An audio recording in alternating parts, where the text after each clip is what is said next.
আল্লাহ ডেকে বললেন, ইব্রাহিম দেখি হৃদয়ে কার জন্য দরদার ভালোবাসাটা বেশি। যাও আমার সন্তুষ্টির জন্য ৮৬ বছর বয়সে পাওয়া কলিজার টুকরা দুধের বাচ্চা ইসমাইলকে জবাই করে আমার খুশি অর্জন করো। জবাই করো, স্যাক্রিফাইস করো, আমার জন্য উৎসর্গ করো। এবার আল্লাহ দেখলেন সৈয়দনা ইব্রাহিমের হৃদয়ের মধ্যে ইসমাইলের জন্য ভালোবাসা বেশি না কম? সৈয়দনা ইসমাইল যখন এসেছে দুনিয়ায় তখন সৈয়দনা ইব্রাহিমের বয়স কত ছিল? ৮৬। তার মানে ৮৬টা বছর আল্লাহর কাছে কাঁদছে আর দোয়া করছে, আল্লাহ একটা সন্তান দাও দাও দাও, দেয় নাই। ৮৬ বছর বয়সে যে সন্তানটা দিল, ওই সন্তানের প্রতি মায়া, দরদ, মোহব্বত, ভালোবাসা বেশি না কম? আল্লাহ দেখতে চাইলেন ওই ছেলের জন্য মায়া বেশি নাকি আল্লাহর জন্য বেশি। আল্লাহ ডেকে বললেন, ইব্রাহিম দেখি হৃদয়ে কার জন্য দরদার ভালোবাসাটা বেশি। যাও আমার সন্তুষ্টির জন্য ৮৬ বছর বয়সে পাওয়া কলিজার টুকরা দুধের বাচ্চা ইসমাইলকে জবাই করে আমার খুশি অর্জন করো। জবাই করো, স্যাক্রিফাইস করো, আমার জন্য উৎসর্গ করো। এরপর ওনার ছেলের সাথে কি বললেন আছে না নাই? ফালাম্মা বালাগা মাআহুস সা'য়া ক্বালা ইয়া বুনাইয়া ইন্নী আরা ফিল মানামি আন্নী আযবাহুক ফানজুর মাযা তারা। দুধের বাচ্চা ছোট্ট ইসমাইল ডেকে বলে, ও ইসমাইল আমি স্বপ্নে দেখেছি আমি তোমারে জবাই করছি, এখন কি করব? সুবহানাল্লাহ। আমার আব্বা যদি আমার কইতো, আপনার বাবা যদি বলতো, আব্বা তোরে তো দেখছি স্বপ্নে জবাই করি, আমরা কইতাম আব্বা আমার দেখেন না, আমার বড়টারে দেখছেন। কথা কন। আমরা বলতাম ছোটটারে দেখছেন, ওইটারে জবাই করেন, মাইজ্জাডারে করেন, বড়ডারে করেন, আইন আই হাইতান্ন। সুবহানাল্লাহ কইবেন না? কি বাবা, কি ছেলে! ইন্নী আরা ফিল মানামি আন্নী আযবাহুক ফানজুর মাযা তারা। ইসমাইল স্বপ্নে দেখেছি তোমারে জবাই করতেছি, কি করব কও? সৈয়দনা ইব্রাহিম এই প্রশ্ন করার পরে সৈয়দনা ইসমাইল বললেন, ক্বালা ইয়া আবাতি ফাআল মা তুমার। বাবা আপনি স্বপ্নে যা দেখেছেন ঠিক তাই করেন, যা দেখেছেন তাই করেন। আমগো পোলা গুলাও পোলা, ওনার পোলাও পোলা। সাতাজিদুনি ইনশাআল্লাহু মিনাস সাবিরিন। আব্বা আমি তো ডরাই না, আপনি ডরায়েন না। ইফআল মা তুমার সাতাজিদুনি ইনশাআল্লাহু মিনাস সাবিরিন। ও বাবা আপনি ভয় পায়েন না, ইনশাআল্লাহ আপনি আমারে ধৈর্যশীল দেখতে পাবেন, আপনি আমারে ধৈর্যশীল দেখতে পাবেন। তাহলে ছেলের সাথে কি কথা হয়েছে কোরআনে আছে না নাই? বলতে দেরি, ছুরি নিয়ে গলার মধ্যে ছুরি চালাতে ১ সেকেন্ডও দেরি করে নাই। সুবহানাল্লাহ পড়েন। তার মানে এই পরীক্ষায়ও আল্লাহ বললেন, ক্বাদ সাদ্দাকতার রুইয়া ইন্না কাযালিকা নাজজিল মুহসিনিন। ইব্রাহিম ছুরি আর চালায়ও না, ইসমাইলকে মারা আমার উদ্দেশ্য না, তোমার হৃদয়টা দেখা উদ্দেশ্য। এই ইসমাইল মরে গেলে তো সব ঘটনা উলটপালট লেগে যাবে, কারণ আখিরি জামানার পয়গম্বর বিশ্বনবী মুহাম্মদুর রাসূলুল্লাহ সাল্লাল্লাহু আলাইহি ওয়াসাল্লাম এই ইসমাইলের বংশে পৃথিবীতে আগমন করবে। চিল্লায় কোন ঠিক কিনা? ইসমাইলকে বাঁচিয়ে রাখা আল্লাহর জন্য ওয়াজিব, আল্লাহ নিজের জন্য এটাকে আবশ্যক করেছেন। সুবহানাল্লাহ পড়েন। ইমাজিন কি স্যাক্রিফাইস তিনি করেছেন, প্রতিটা পরীক্ষায় পাস। আল্লাহ বললেন, আমি আমার খলিলরে খালি পরীক্ষার উপর পরীক্ষা নিলাম, যারে আল্লাহ ভালোবাসে বেশি তার জীবনে পরীক্ষা। বিশ্বনবীরে আল্লাহ বুঝাতে চাইলেন, ও আমার নবী আপনার জীবনটা পরীক্ষাময়, এত পরীক্ষা দেখে বিচলিত হওয়ার কিছু নাই, টেনশনে পড়ার কিছু নাই, নিরাশ হওয়ার কিছু নাই। আপনার পিতা ইব্রাহিমকেও এরকম অনেকগুলো আমি পরীক্ষা নিয়েছি, আর প্রতিটা পরীক্ষায় আমার ইব্রাহিম খলিল সফলতার সাথে উত্তীর্ণ হয়েছে। আসাদুন নাসি বালাআন আল আম্বিয়া। এই পৃথিবীতে সবচেয়ে বেশি বালা মুসিবত আর পরীক্ষা আসে নবীদের। কাদের? সুম্মাল আমসাল ফাল আমসাল। এরপরে সিদ্দিকিনদের, শুহাদাদের, সলিহিনদের। ইবতালা আর রাজুলু হাসাবা দীনি। ব্যক্তির দিনদারি যত বেশি তার উপর আল্লাহর পরীক্ষা। এজন্য মুমিন পরীক্ষাতে ভয় পায় না, মুমিন কখনো বিচলিত হয় না, মুমিন ভরসা রাখে একজনের উপর। চিল্লায় বলেন তিনি কে? আল্লাহ বললেন, পরীক্ষার পর পাহাড় সম পরীক্ষা দিয়ে আমি আমার খলিল ইব্রাহিমকে যাচাই করেছি। একটা পরীক্ষায় ইব্রাহিম ফেল করে নাই, প্রতিটা পরীক্ষায় পাস। এগুলো বলে বলে বিশ্বনবীর আল্লাহ সান্ত্বনা দিচ্ছেন, নবী ওরা আপনারে গালি দেয় জাদুকর বলে, ওরা আপনারে গালি দেয় গণক বলে, ওরা আপনারে কবি বলে গালি দেয়, ওরা আপনারে পাগল বলে গালি দেয়, একটার পর একটা পরীক্ষায় আপনি জর্জরিত হচ্ছেন। নবী, আপনার পিতা ইব্রাহিম তো এর চেয়েও বেশি পরীক্ষায় পড়েছে। দুনিয়াতে আমরাও যারা পরীক্ষার শিখা, আমরাও সাইয়েদনা ইব্রাহিমের জীবনী থেকে শিক্ষা নেওয়ার দরকার আছে না নাই? গালি আসবে, মন্দ কথা আসবে, বিপদ আসবে, জেল জরিমানা আসবে, ঝুঁকি আসবে। এই ঝুঁকি আর রিস্কের মধ্য দিয়ে কালিমার দাওয়াতের প্রচারের কাজ করতে হবে। চিল্লা এখন ঠিক কিনা? এটাই মুমিনের বৈশিষ্ট্য। ঝুঁকি, বিপদ, পরীক্ষা, বালা, মুসিবত এগুলো মুমিনের লক ছাড়ে না, পিস ছাড়ে না। কারণ মুমিনরে পছন্দ করে কে? মুমিন খুব ভালো করেই জানে বিপদের পরেই বিজয় দান করবে কে। রাত্রি যত গভীর হয়, সুবহে সাদিকের সময় কাছে আসতে থাকে, গর্ভবতী নারীর পেটের ব্যথা যত বাড়তে থাকে, নতুন মেহমান দুনিয়ায় আসার সময় ঘনাতে থাকে, তেমনি ইসলামের পক্ষে যারা কথা বলে তাদের উপর বিপদ, ঝুঁকি, অত্যাচার, অনাচার যত বাড়তে থাকে, কালেমার বিজয়ের সময়টাও কাছে আসতে থাকে, কাছে আসতে থাকে। এই নাজরানা আমাদেরকে দিতে হবে। পরীক্ষায় আমাদেরকে সাইয়েদনা ইব্রাহিমের মতো উত্তীর্ণ হতে হবে। জালিমরা বেশি দিন থাকতে পারে না, এটা ইতিহাস সাক্ষী। কথা বলেন। যারা জুলুম করে তাদের জন্য তো সাহায্য নাই, যারা মাজলুম তাদের জন্য সাহায্য। বদরের প্রান্তরে 313 জন মাত্র দরিদ্র, গরিব, মাজলুম সাহাবী, তাদের জন্য আকাশ থেকে ফেরেশতা দিয়ে নুসরাত সাহায্য করেছে কে? তার মানে মাজলুম আল্লাহর পক্ষে আর জালিমের বিপক্ষে, ঠিক কি না? জালিমের জন্য কোনো সাহায্য নাই, বরং দুনিয়ায় যারা জুলুম করে তাদের ক্ষমতা বেশি দিন থাকে না। ফেরাউন বেশি দিন থাকে নাই, থাকছে? নমরুদ বেশি দিন থাকে নাই, থাকছে? থাকতে পারে না। যারা দুনিয়াতে রক্ত ঝরায় এরা থাকতে পারে না, বরং যাদের রক্ত ঝরে তাদেরকে আল্লাহ বিজয় দিয়ে দেয়। আর যারা রক্ত ঝরায় এদের শেষ রক্ষাও হয় না, এরা জান নিয়ে পালাবার সুযোগ পায় না। কথা বলেন। এজন্য পরীক্ষা আসলে মুমিন ভয় পাবে। মুমিনের হৃদয়ে ভয় আছে কার? চিল্লায় বলেন। আল্লাহর ভয় নিয়ে থাকতে হবে। সাইয়েদনা ইব্রাহিমকে একটার পর একটা পরীক্ষায় আল্লাহ ফেলেছেন, একটার পর একটা পরীক্ষায় আল্লাহ ফেলেছেন, কিন্তু এই পরীক্ষায় তিনি গোল্ডেন এ প্লাস। সুবহানাল্লাহ পড়েন। রব্বুল আলামিন বলেন, ওয়া ইয বিতালা ইব্রাহিম রাব্বুহু বিকালিমাতিন ফাতাম্মাহুন্না ক্বালা ইন্নী জাইলুকা লিন-নাসি ইমামা। ও খলিল, একটার পর একটা পরীক্ষা আমি তোমার জীবনে নিয়েছি। বিশ্বনবীরে বললেন, আমার ইব্রাহিমের উপর একটার পর একটা পরীক্ষা আমি নিয়েছি, ইব্রাহিম প্রতিটা পরীক্ষায় পাস। আর খুশি হয়ে আমি বললাম, ইব্রাহিম আমি তোমার নেতা বানায় দিলাম। আল্লাহ put Sayyidina Ibrahim in some tests and trials, and Sayyidina Ibrahim successfully overcome all the tests. Allah said, Ibrahim, I'm gonna make you the leader. Ibrahim আমি তোর লিডার বানায় দেব, এই ফলাফল স্বরূপ তোমার আমি গোটা বিশ্বের নেতা বানায় দিব। I'm gonna make you the leader. এজন্য সাইয়েদনা ইব্রাহিমকে নেতা বানায় দিলেন কে? একটার পর একটা পরীক্ষা তিনি দিয়েছেন। একটাও সাধারণ পরীক্ষা ছিল না, সব ভয়ঙ্কর পরীক্ষা। পরীক্ষাগুলো ছিল অগ্নি পরীক্ষা। পরীক্ষা নাম্বার 1 ইলকাউহু ফিন্নার, আগুনের পরীক্ষা।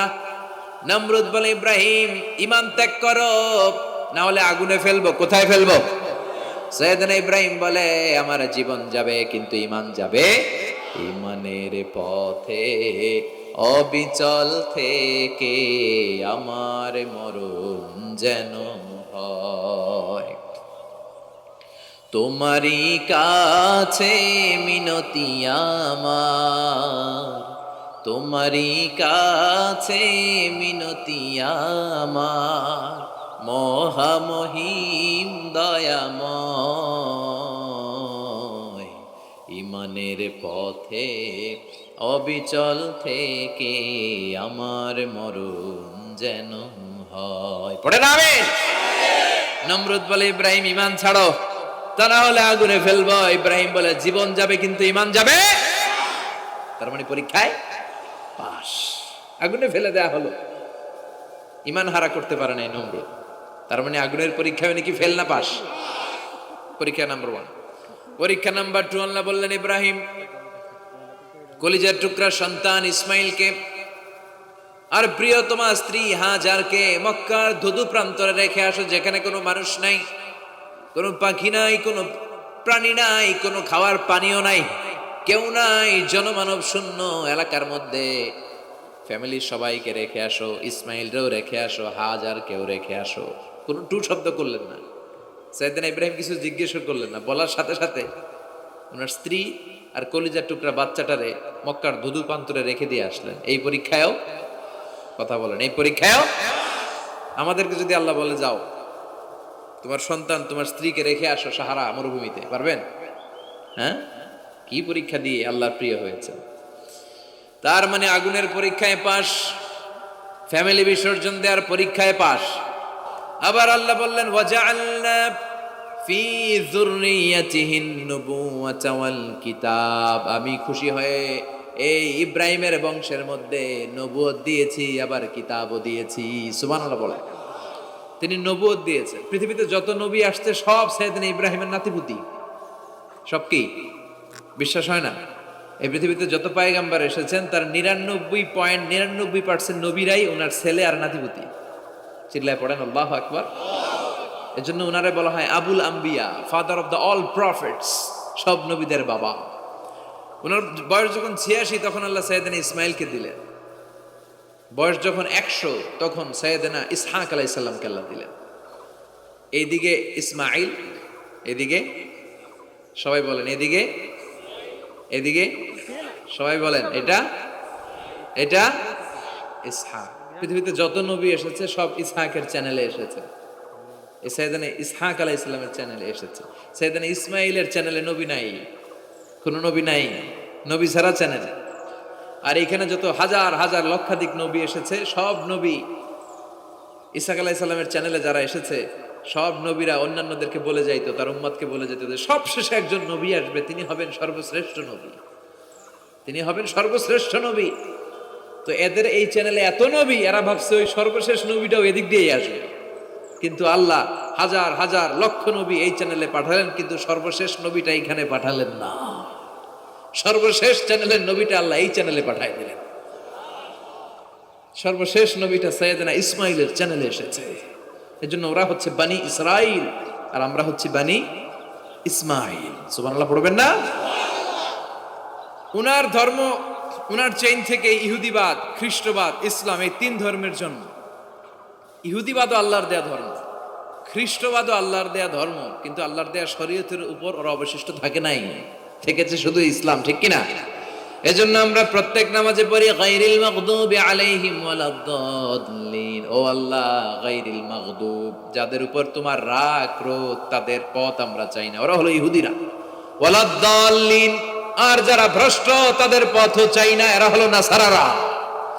3 ধর্মের গোড়া সাইয়েদনা ইব্রাহিমের সাথে লেগেছে। এজন্য এই 3 ধর্মকে একসাথে বলে কম্পারেটিভ রিলিজিয়ন, তুলনামূলক ধর্মতত্ত্বের ভাষায় অ্যাব্রাহামেটিক ফেইথ। কি বলে? অ্যাব্রাহামেটিক ফেইথ বলে। এজন্য ওনাকে বলা হয় আবুল আম্বিয়া। সব নবীরা এই চ্যানেলে এসেছে, তার মানে সব নবী সাইয়েদনা ইব্রাহিমের নাতিপুতি। আবার এই প্রতিটা নবীর জন্য আল্লাহ তাআলা আকাশ থেকে কিতাব নাজিল করেছেন। চিল্লায় বলেন ঠিক কিনা? আল্লাহ বলে ইব্রাহিম তোমারও আমি কিতাব দিলাম। সাইয়েদনা ইব্রাহিম আলাইহিস সালামের উপর কিতাব আছে না নাই? ওই কিতাবের নাম কি? কে পারে? ইন্না হাযা লাফিস সুহুফিল উলা সুহুফি ইব্রাহিম ওয়া মূসা। সুহুফি ইব্রাহিম, সাইয়েদনা ইব্রাহিমকে আল্লাহ তাআলা সহিফা দান করেছেন। চিল্লায় পড়েন আল্লাহু আকবার।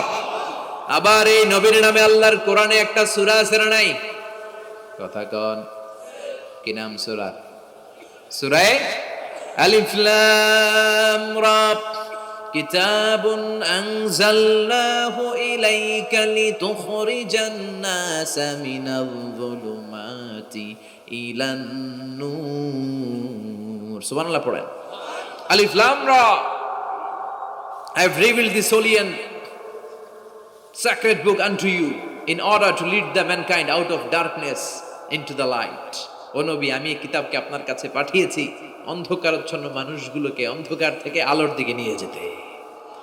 এই কোরআনের ভেতরে আলো আছে না নাই? সবকিছুর সমাধান আছে না নাই? সমাধান চাও যদি জীবনে মরণে ফিরে যাও খুঁজে নাও চোখ রাখো কোরআনে। সুবহানাল্লাহ পড়েন। চোখ রাখবেন কোথায়? নাকি মোবাইলে, না টিভিতে, না এটিএন বাংলার পর্দায়? আসিতেছে আগামী শুক্রবার রঙিন পর্দায়, চোখ রাখুন এটিএন বাংলায়। এটিএন বাংলায় চোখ রাখবেন? কই রাখবেন? সমাধান চাও যদি জীবনে মরণে ফিরে যাও খুঁজে নাও চোখ রাখো কোরআনে। ঠিক কি না? If you want the solution this dunya and akhirah, go back, have a look to the holy Quran. সুবহানাল্লাহ পড়েন। কি নবী আল্লাহ বানালেন, ওই নবীর নামে আল্লাহ একটা সূরা দিলেন। আবার আল্লাহ বললেন, ও দুনিয়ার মুসলমানেরা শোনো, তোমাদেরকে মুসলমান বলে নাম করেছে সাইয়েদনা ইব্রাহিম। ঠিক কি না? আবার এই নবী সাধারণ কোন নবী নয়, এই নবী হলো তোমাদের জাতির পিতা। আমাগো জাতির পিতা কেডা?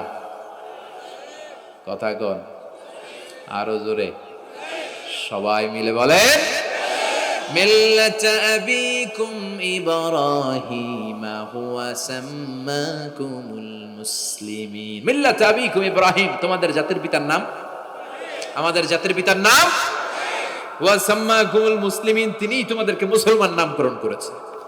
আবার আল্লাহ বললেন, আসলিম ইব্রাহিম, তুমি সবাইরে মুসলমান বানাও, আগে নিজে মুসলমান হও। আসলিম ক্বালা আসলামতু লিরাব্বিল, ও ইব্রাহিম তুমি মুসলমান হও বলার সাথে সাথে ইব্রাহিম বলে, আল্লাহ দেরি নাই, আমি মুসলমান হয়ে গেলাম। ইহুদিরা দাবি করতো সাইয়েদনা ইব্রাহিম নাকি ইহুদি, নাউজুবিল্লাহ পড়বেন না? খ্রিস্টানরা দাবি করতো সাইয়েদনা ইব্রাহিম নাকি খ্রিস্টান। আল্লাহ বলে, মা কানা ইব্রাহিমু ইয়াহুদিয়াও ওয়ালা নাসরানিয়াও ওয়ালাকিন কানা হানিফাম মুসলিমা। আল্লাহ বলে, আমার ইব্রাহিম ইহুদি নয়, আমার ইব্রাহিম খ্রিস্টান নয়, আমার ইব্রাহিম পাক্কা মুসলমান। হানিফান মুসলিমা, পাক্কা মুসলমান, ওনার ইসলামে কোনো সন্দেহ। এজন্য আল্লাহ খুশি হয় ওনার একটা উপাধি দিলেন। উপাধিটা হলো লা হালিম। ইন্না ইব্রাহিম লা হালিমুন আওয়াহুম মুনিব, আমার ইব্রাহিম সহনশীল, আমার ইব্রাহিম ভদ্র। সুবহানাল্লাহ বলেন। আমাদের বাংলাদেশে আমাদের মুসলমানদের মধ্যে এটার সবচেয়ে বড় অভাব, সহনশীলতা আমাদের নাই। কথা কয়, নিজে যেটা বুঝি ওইটাই। আমি তাবলীগ করি, আমি মনে করি আমি হক, বাকি সব বাতিল। এই সমস্যাগুলো বাগেরহাটে আছে না নাই? হ্যাঁ, আমি যদি জামাত ইসলাম করি, আমি মনে করি আমি হক, বাকি একটা দলরও আমি হক বলতে চাই না। আছে না এরকম? আমি আহলে হাদিস, সো আমি হক, আর বাকি যা আছে সব বাতিল। আমি কওমি, তো আমি ভালো, আলিয়া সব খালিয়া। কথা কন। আবার আমি আলিয়া, আমি ভালো, কওমিয়া সব শেষ। এই ঠেলাঠেলি এই দেশে আছে না নাই? এক ইসলাম, এক নবী, এক কোরআন, এরপরে সহনশীলতা নাই। সে অন্য নেশাবে পড়ুক, সে অন্য মতদর্শে হোক, সে তো আমার ভাই। সবচেয়ে বড় পরিচয়, সেও মুসলিম, আমিও মুসলিম। এই চিন্তাটুকু নাই। আল মুমিনুনা ইখওয়া, ব্রাদারহুড, ভ্রাতৃত্বের এই বন্ধনটা আমাদের মধ্যে নাই। আমরা একে অপরকে গালিগালাজ করতে দেরি করি না, একটু চিন্তা করি না। কাফের বলে ফতোয়া দিতেও দেরি করি না। কথা কন, ফতোয়া আছে না নাই? কয় তুই কাফের 10 কারণে, তুই কাফের 20 কারণে, তোর দাদা কাফের, তোর নানা কাফের, তোর পীর সাহেব হুজুর কাফের। আছে না নাই? তোর এই কাফের পীর সাহেব মারা গেলে, এই পীর সাহেবের যে কবরে শোয়ানো হবে, ওই কবরের উপরে যে ঘাস উঠবে, ওই ঘাস যে গরু খাবে, ওই গরুর যে দুধ খাবে, ওইটাও কাফের। আছে না নাই? খালি ফতুয়াবাজি। আল্লাহ বললেন, আমার ইব্রাহিম ফতুয়াবাজি করে নাই। ইন্না ইব্রাহিম লা হালিমুন আওয়াহুম মুনিব, আমার ইব্রাহিম ছিল সহনশীল, ভদ্র একজন নবী। চিৎকার করে বলতে হবে, ঠিক কি না? আবার আল্লাহ বললেন, আমার ইব্রাহিমকে আমি খলিল উপাধি দিয়েছি। ইত্তাখাযাল্লাহু ইব্রাহিমা খলিলা। আল্লাহ বললেন, গোটা বিশ্বের মধ্য থেকে কাউরে আমি খলিল বলে গ্রহণ করি নাই, একমাত্র ইব্রাহিমকে ছাড়া। ইব্রাহিম আলাইহিস সালামকে ছাড়া কাউরে আল্লাহ খলিল বানাইছে? খলিল মানে বন্ধু, খলিল মানে, সবাই বলেন খলিল মানে। সাইয়েদনা ইব্রাহিমকে বানাইছেন খলিল, আর বিশ্বনবীকে বানাইছেন হাবিব। বিশ্বনবীর কি বানাইছে? আর সাইয়েদনা ইব্রাহিম খলিল, বাপ বেটা, একজন খলিল একজন হাবিব। বাপ কা বেটা সিপাহী কা ঘোড়া, কুছ না হতো থোড়া থোড়া, ঠিক কিনা? বাপ ভালো তার বেটা ভালো, তাই মা ভালো তার ঝি। গাই ভালো তার দুধ ভালো রে, দুধ ভালো তার ঘি। বাবা যদি ভালো হয় ছেলে ভালো, মা যদি ভালো হয় মেয়ে ভালো, গাই যদি ভালো হয় দুধ ভালো, দুধ ভালো তো ঘি ভালো। কথা বলেন। যেমন বাপ তেমন বেটা। বাবা হলেন খালিল, ছেলে হলো হাবিব। খালিল মানেও বন্ধু, হাবিব মানেও বন্ধু। খালিল মানে এমন বন্ধু যেই বন্ধু আল্লাহরে খুশি করার জন্য কাজ করে। কথা বুঝতে হবে। খালিল মানে এমন বন্ধু যেই বন্ধু আল্লাহরে খুশি করার জন্য কাজ করে। আর হাবিব মানে এমন বন্ধু যেই বন্ধুরে খুশি করার জন্য আল্লাহ নিজেই কাজ করে।